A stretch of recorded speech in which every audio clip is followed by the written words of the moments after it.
Hello, alors petite vidéo assez courte pour vous présenter la création de brushes personnalisées dans Photoshop. Donc on va tout de suite aller voir dans Photoshop. Alors première chose à savoir dans la création de brushes dans Photoshop, c'est que en fait Photoshop prend des valeurs de gris, donc noir et blanc et intermédiaire, pour créer une brush. Donc vous allez pouvoir les créer à partir de tracés que vous faites, de dessins, ou à partir de photos. Dans ce cas-ci, je vais vous montrer à partir d'une photo dans un premier cas, et puis à partir d'un dessin dans un deuxième temps. Donc, je vais chercher une photo que j'ai sélectionnée. Je la mets ici dans Photoshop. J'ai ici une photo qui a pas mal de textures. C'est un peu tout l'intérêt, c'est d'avoir quelque chose de texturé dans ma brush. Ce que je vais faire dans un premier temps, c'est augmenter les contrastes via une petite courbe pour avoir quelque chose d'un peu plus marqué. Sous forme de brush, c'est bien d'avoir quelque chose de plus marqué que ce qu'on a là à l'écran. Voilà, quelque chose avec pas mal de contraste.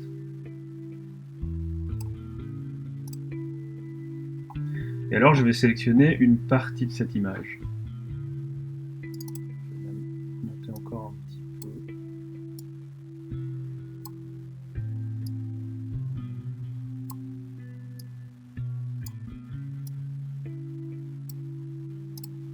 Voilà.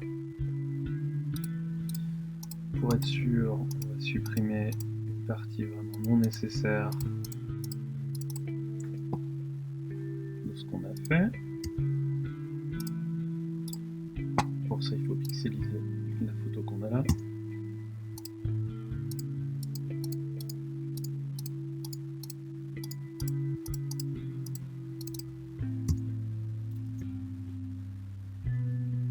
Éventuellement gommer un peu les parties non nécessaires sur les côtés pour pas qu'on voit vraiment de limite à votre pinceau, sinon ça peut être problématique, ça peut être disgracieux.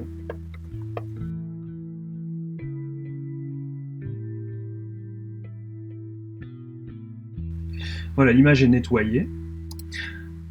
Alors ce qu'on va faire dans un deuxième temps, c'est une sélection. Donc, vous pouvez prendre bien large la zone où vous voulez récupérer les formes pour votre brush. Et alors ce que fait Photoshop, c'est qu'en fait il prend ce que vous avez sélectionné et il le convertit en zone visible et non visible par rapport à votre brush. C'est-à-dire que les parties noires vont constituer les parties qui vont tracer et les parties blanches le reste, c'est-à-dire les parties qui ne tracent pas. Donc vous allez dans édition, définir un pinceau prédéfini. Vous choisissez un nom. Je vais mettre truc yo 1 parce que je vais faire d'autres trucs. Et vous voyez ici en petit qui m'indique 1054. Il s'agit en fait de la taille maximale de votre pinceau. Il faut savoir qu'anciennement on pouvait aller jusqu'à une taille de pinceau de 2500 x 2500. Maintenant ça a doublé, on peut aller jusqu'à 5000 x 5000. Moi j'estime que c'est vraiment rare si on a vraiment l'occasion de se servir de ça, mais ça peut être utile par exemple si vous voulez vous créer une brush qui vous sert uniquement pour des grilles de perspective ou des choses comme ça, je le montrerai dans d'autres vidéos. Toujours est-il que là, voilà, je sais que je ne peux pas aller au-delà d'une taille de 1054 pixels pour mon pinceau, ici. Ce qui me suffit largement. Je clique sur OK, et en fait quand vous faites ça, il vous sélectionne directement le pinceau que vous venez de créer, donc on va le tester directement. Je désélectionne ce que j'avais là, j'enlève mon calque et je vais réduire un petit peu la taille de ce pinceau, et alors quand on le teste, vous voyez que la forme sert à créer votre nouveau pinceau. Alors vous pouvez vous en servir comme tampon, il y a pas mal de brushes qui sont prévues comme ça, donc vous le faites au clic, vous avez simplement votre forme qui se répète en pixels à foison. Et alors quand vous allez dans les paramètres de pinceau, vous avez toute une série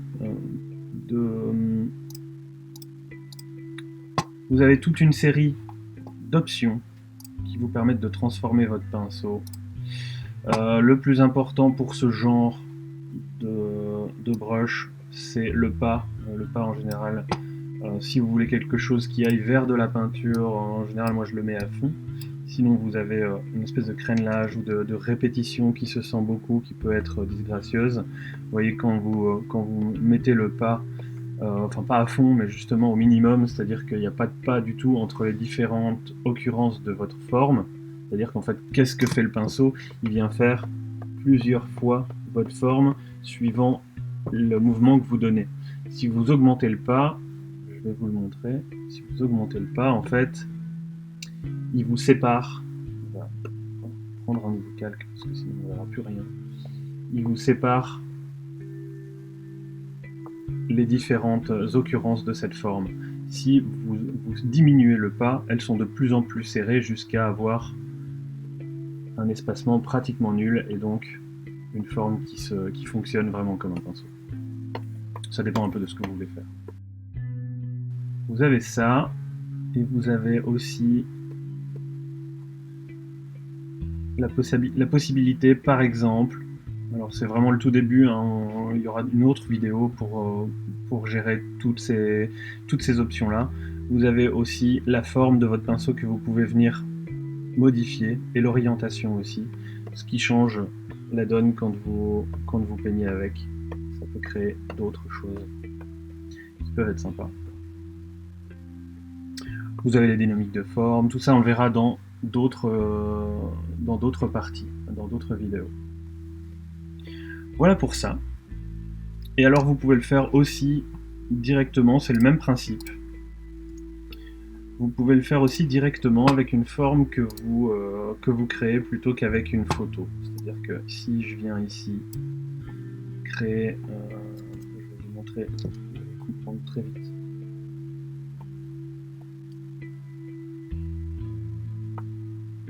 Si je viens ici par exemple reprendre une broche classique, je viens faire une forme comme ça par exemple, quelque chose de très simple. Vous avez la possibilité de faire une sélection partielle. Par exemple, ici je vais créer une sélection sur une partie comme ça.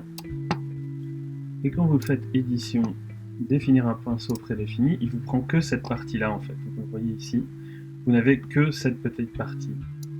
On va appeler truc 2. Hop, on crée un nouveau calque, histoire de s'y retrouver. Je diminue un petit peu la taille. Et vous voyez que en fait, vous allez pouvoir jouer avec ce pinceau-là. Là, évidemment, il y a des options qui sont sélectionnées que je vais peut-être supprimer. Toute la dynamique de forme, par exemple, ici, je vais la supprimer. Je vais retirer la pression. Parce que typiquement, c'est le genre de calque avec lequel vous allez pouvoir faire des choses très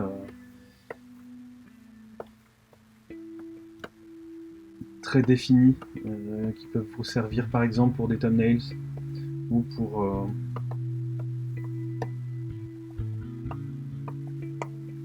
pour créer des grosses parties, des parties majeures dans le début d'une illustration, par exemple.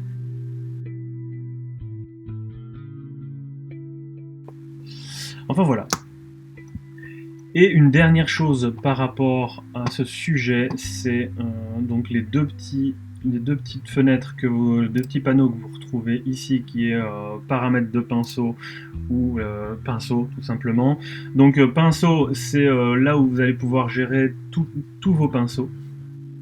Et paramètres de pinceau, ce n'est pas le menu que vous avez quand vous cliquez droit, où vous retrouvez une série de choses par rapport à ça, donc le choix du pinceau et puis quelques options. C'est le même menu, le clic droit que ce qu'on a quand on clique ici sur l'outil. Non, c'est en fait toutes les options, donc pas seulement la taille, la dureté, ça c'est des choses provisoires, j'ai envie de dire, sur votre pinceau, mais plutôt les paramètres vraiment de base qui vont constituer vraiment l'allure de votre pinceau. Vous les retrouvez ici. Et comme je disais, on fera une autre vidéo à ce sujet-là. Et le panneau pinceau, c'est là où vous allez pouvoir ranger tous vos pinceaux, c'est-à-dire que vous avez les pinceaux de base, ça fonctionne comme un dossier avec des fichiers dedans. Donc vous avez des dossiers et dedans vous avez vos pinceaux. Vous voyez que quand vous créez des nouveaux pinceaux, ils sont comme ça à la racine. Vous avez la possibilité de créer ici un nouveau dossier, je vais l'appeler Lio. OK. Et alors vous avez la possibilité, comme pour des fichiers, de venir glisser vos brushes dedans. Je vous conseille de le faire parce que sinon c'est vite le foutoir et vous ne vous y retrouvez pas.